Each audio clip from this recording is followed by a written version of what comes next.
ഖുർആനിന്റെ പ്രഖ്യാപനം യാ അയ്യുഹല്ലദീന ആമനൂ ലാ യസ്ഖർ ഖൗമുൻ മിൻ ഖൗം അസാ അൻ യകൂനൂ ഖൈറൻ മിൻഹും വലാ നിസാഉൻ മിൻ നിസാ അസാ അൻ യകുന്ന ഖൈറൻ മിൻഹുൻ ولا تلمزوا أنفسكم ولا تنابزوا بالألقاب بئس الاسم الفسوق بعد الإيمان ومن لم يتب فأولئك هم الظالمون. പരിശുദ്ധ ഖുർആനിന്റെ സാരഥികളാണ് നമ്മൾ. പരിശുദ്ധ ഖുർആനിനെ നെഞ്ചോട് ചേർത്ത് പിടിക്കുന്നവരാണ് നമ്മൾ. പരിശുദ്ധ ഖുർആൻ ലോകത്തിന്റെ വിളിയാളമാണ്, ലോകത്തിന്റെ സന്ദേശമാണ്. ലോക മുസ്ലിമേ നിന്റെ വഴികാട്ടിയാണ്. മുത്തഖീങ്ങളെ, അല്ലാഹുവിനെ വഴിപ്പെടുന്നവരെ, സ്വർഗ്ഗലോകത്തെ പ്രതീക്ഷിക്കുന്നവരെ, അവർക്കുള്ള വഴികാട്ടിയാണ് പരിശുദ്ധ ഖുർആനെങ്കിൽ അലിഫ് ലാം മീം ذلك الكتاب لا ريب فيه هدى للمتقين. നിസ്സംശയം പരിശുദ്ധ ഖുർആൻ മുത്തഖീങ്ങളുടെ വഴികാട്ടിയാണ്. അവരെ യഥാർത്ഥ വഴികളിലേക്ക് സത്സരണിയിലേക്ക് സ്വർഗത്തിന്റെ പന്ഥാവിലേക്ക് നയിക്കുന്ന ഗ്രന്ഥമാണ് ഖുർആൻ. ആ ഗ്രന്ഥത്തെ വിശ്വസിക്കാത്തവൻ ഈമാനില്ലാത്തവനാണ്, വിശ്വാസമില്ലാത്തവനാണ്. അവൻ നാളെ നരക കുണ്ടാരത്തിന്റെ അടിമയാണ്. അവൻ സ്വർഗത്തിന്റെ പരിമളം ആസ്വദിക്കാനുള്ള അവസരമില്ല. ആ പരിശുദ്ധ ഖുർആൻ ഓതാതെ, പരിശുദ്ധ ഖുർആനോടുള്ള ഹക്ക് നിറവേറ്റാതെ ആരൊരാൾ ഈ ദുനിയാവിൽ നിന്ന് മരണപ്പെട്ടു പോകുന്നുവോ ആ ഖുർആൻ നാളെ അവനെതിരായി ഭമിക്കുമെന്ന് നബിയുനാ റസൂലുള്ളാഹി. ആ ഖുർആൻ നാളെ അവനെതിരെ ശാപപ്രാർത്ഥന നടത്തുമെന്ന് പ്രവാചകൻ പഠിപ്പിക്കുമ്പോ പരിശുദ്ധ ഖുർആനുമായി ബന്ധപ്പെട്ട് ജീവിക്കുന്നവർക്ക് നാളെ ഖുർആൻ ശഫാഅത്ത് ചെയ്യുമെന്നും നബിയുനാ റസൂലുള്ളാഹി. പരിശുദ്ധമായ റമളാൻ മാസത്തിന്റെ പുണ്യമായ രാപ്പകലുകളെ പ്രകീർത്തിച്ചുകൊണ്ട് അല്ലാഹുവിന്റെ റസൂല് പഠിപ്പിച്ചു തന്നില്ലയോ? പകലിന്റെ സമയങ്ങളിൽ നോമ്പ് പിടിക്കുകയും അതിന്റെ രാത്രി സമയങ്ങളിൽ ഖുർആൻ ഓതുകയും ചെയ്താൽ നാളെ മഹ്ശറ വൻസഭയിൽ രണ്ട് കാര്യമാണ് നാളെ നമുക്ക് വേണ്ടി റബ്ബിനോട് ശഫാഅത്ത് ചെയ്യുന്നത്, ശുപാർശ ചെയ്യുന്നത്. ഒന്ന്, പകലിന്റെ സമയത്തുള്ള നോമ്പ് നമുക്ക് വേണ്ടി ശുപാർശ ചെയ്യുമത്രേ.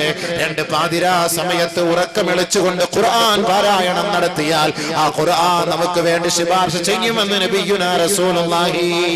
അപ്പോൾ ആ ഖുർആനിന് അത്രത്തോളം മഹത്വമുണ്ടെങ്കിൽ ഏതൊരു മാതാവ്, ഏതൊരു പിതാവ് തന്റെ മക്കളെ ഖുർആൻ പഠിപ്പിച്ചുവോ, ഖുർആൻ കാണാതെ പഠിപ്പിച്ചുവോ, തന്റെ മക്കളെ ഹാഫിളീങ്ങളാണെന്ന് ഏതൊരു മാതാപിതാക്കൾ അഭിമാനം കൊള്ളുന്നുവോ, നാളെ പരിശുദ്ധമായ സ്വർഗത്തിന്റെ ഉന്നത സോപാനങ്ങളിലേക്ക് ഹാഫിളീങ്ങളായ മക്കൾ തന്റെ മാതാപിതാക്കളെ കൈക്ക് പിടിച്ചുകൊണ്ട് ഓരോ ആയത്തും ഓതി സ്വർഗത്തിന്റെ പടവുകളെ കയറി സ്വർഗത്തിന്റെ ഉന്നതമായ സ്ഥാനം അലങ്കരിക്കുമെന്ന് നബിയുനാ റസൂലുള്ളാഹി. വെറുതെയല്ല, വലതുഭാഗത്ത് തന്റെ ഉപ്പാന്റെ കൈ പിടിക്കുമ്പോ ആ ഉപ്പാന്റെ നെറുകം തലയിൽ താജെന്ന കിരീടമാ. ഇടത് ഭാഗത്ത് തന്റെ ഉമ്മാന്റെ കൈക്ക് പിടിച്ചുകൊണ്ട് നടുക്ക് നിന്നുകൊണ്ട് ഹാഫിളായ തന്റെ മക്കള്, തന്റെ മാതാപിതാക്കളെ തെളിച്ചു കൊണ്ടുപോകുമ്പോ ഉപ്പാക്കും ഉമ്മാക്കും ഒരു കിരീടം സമ്മാനിക്കപ്പെടുമെന്നും ആ കിരീടത്തിന്റെ അവകാശികളായി ഹാഫിളായ തന്റെ മക്കളുടെ നേതൃത്വത്തിൽ സ്വർഗത്തിന്റെ ഉന്നതമായ സ്ഥാനമാനം അലങ്കരിക്കുകയും ചെയ്യുമെന്ന് അല്ലാഹുവിന്റെ റസൂല് പഠിപ്പിച്ചുവെങ്കിൽ പരിശുദ്ധ ഖുർആൻ കാണാതെ പഠിച്ചുകൊണ്ട് ഖുർആനിന്റെ വഴികളെ തെരഞ്ഞെടുത്തവർക്ക്, ഖുർആനിന്റെ വാക്കുകളെ സ്വീകരിച്ചവർക്ക്, ഖുർആനിന്റെ ഉള്ളടക്കങ്ങളെ അംഗീകരിച്ചവർക്ക് അവന്റെ മയ്യത്ത് ഖബറിലേക്ക് കൊണ്ടുവയ്ക്കപ്പെട്ട് കഴിഞ്ഞാൽ ആ ഖബർ, ആ മണ്ണ് ആ മയ്യത്തിനെ വേദനിപ്പിക്കുകയില്ല. പരിശുദ്ധ ഖുർആനാണിത്, ഖുർആനിന്റെ ഉള്ളടക്കമാണിത്, ഖുർആനിന്റെ സൂക്തങ്ങളാണിത്, ഖുർആനിന്റെ വചനങ്ങളാണിത്. ഈ ഖുർആൻ അല്ലാഹുവിന്റെ ഗ്രന്ഥമാണ്, അല്ലാഹുവിന്റെ സത്യസന്ദേശമാണത്, ദിവ്യ സന്ദേശമാണ്. പരിശുദ്ധമായ ഖുർആനിനെ വേദനിപ്പിക്കാൻ ആ ഖബറുകൾ തയ്യാറാവുകയില്ല. അല്ല എങ്കിൽ ഒരു മനുഷ്യനെ പോലും ഖബർ വെറുതെ വിടുകയില്ല, ഒരാളെ പോലും ഖബർ വെറുതെ വിടുകയില്ല. ഒരു പൊന്നുമോൾ, ഒരു കുഞ്ഞുമോൾ, ഒരു കൊച്ചുകുട്ടിയെ അല്ലാഹുവിന്റെ റസൂല് ഖബറടക്കം ചെയ്തതിനു ശേഷം ആ ഖബറിന്റെ ഓരത്ത് നിന്ന് നിറ കണ്ണുകളോട് ലോകത്തോട് വിളിച്ചു പറയുകയാ, ഇന്നലിൽ ഖബരി ലമ്മാ, തീർച്ചയായും ഖബറിനൊരു ഞെരുക്കമുണ്ട് സ്വഹാബത്തെ, ഖബർ ഞെരുക്കും സ്വഹാബത്തെ. ലൗ കാന അഹദുൻ മിൻഹാ നാജിയാ ലകാന ഹാദാ സബീ, ആരെയെങ്കിലും ഖബർ വെറുതെ വിടുമായിരുന്നെങ്കിൽ, ആരെയെങ്കിലും ഖബർ ഞെരുക്കാതെ വെറുതെ വിടുമായിരുന്നെങ്കിൽ ലകാന ഹാദാ സബീ, ഈ പൊന്നുമോനെ ഖബർ വെറുതെ വിടുമായിരുന്നു. അതുകൊണ്ട് സഹാബത്തെ ഖബർ വെറുതെ വിടുകയില്ല, ഒരാളെ പോലും ഖബർ വെറുതെ വിടുകയില്ല.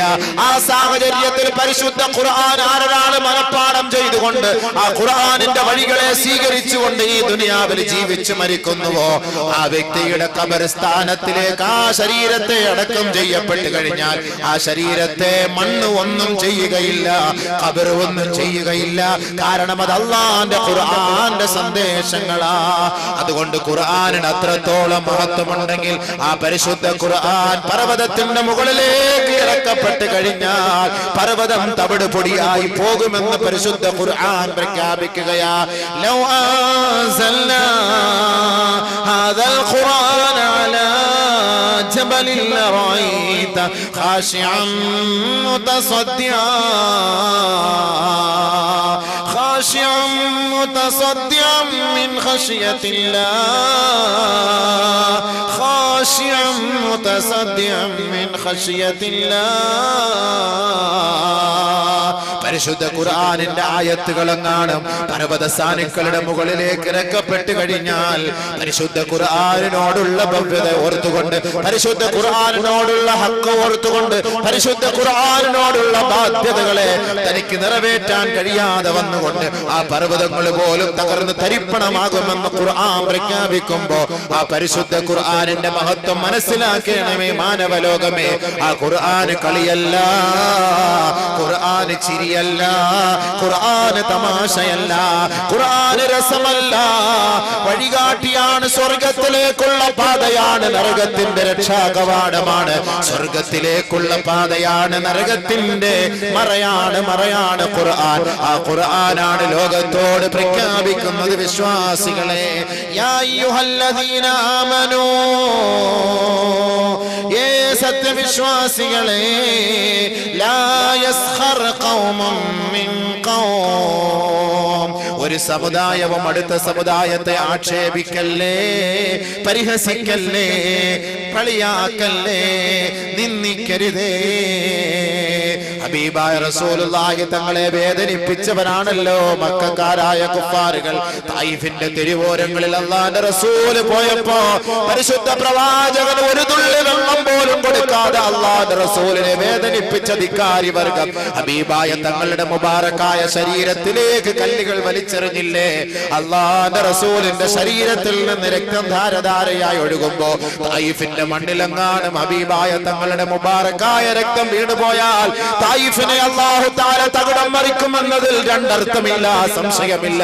പക്ഷേ ലോകത്തിന്റെ കാരുണ്യവാൻ, ലോകത്തിന്റെ വിപ്ലവം, ലോകത്തിന്റെ വസന്തം, മാനവ ജീവിതത്തിന്റെ മുന്നിലെ വഴികാട്ടിയായ മുഹമ്മദ് മുസ്തഫ സല്ലല്ലാഹു അലൈഹി വസല്ലമ തങ്ങളെ വേദനിപ്പിച്ച തായിഫിന്റെ മക്കൾക്കെതിരെ ശാപപ്രാർത്ഥന നടത്താൻ അല്ലാഹുവിന്റെ റസൂൽ തയ്യാറായില്ല സഹോദരാ.